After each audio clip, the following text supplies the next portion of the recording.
Wel Alan, diweddglo siomedig iawn i wyl gricet Abertawe'r Diwrllewin yma i Forgannwg heddi. Ie, mae rhaid dweud, mae'r gêm yn Abertawe, ddwy gêm ni wedi gael yn Abertawe wedi bod yn siomedig iawn i Forgannwg.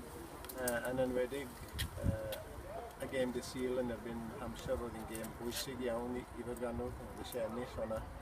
Ond mae rhaid dweud y chwaraeodd Hampshire yn arbennig o dda ar y dydd, ac nhw oedd y tîm gorau. Un o'r arwyddion cryfaf falle i Forgannwg yw y ffaith bod Llywydd Morgannwg wedi perfformio mor dda am y bachgen ifanc o Pontarddulais.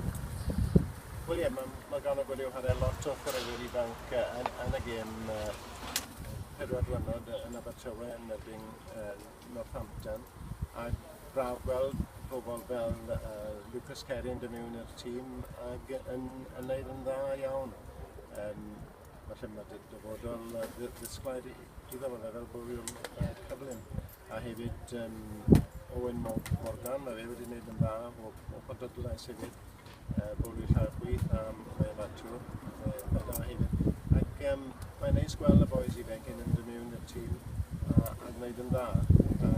Ond mae rhaid dweud hefyd, mae llain yn Abertawe yn llain da ac oedd Northampton yn lawer well y tîm yn y 4 diwrnod. Batiad nhw lawer yn well na Forgannwg yn y batiad cynta a hefyd yn yr ail batiad ac mi fowlio nhw'n arbennig o dda yn y ail batiad Morgannwg ac wrth gwrs un y ddau ergyd gwael gyda'r badwyr a mae rhaid yn gweithio ar hyn cyn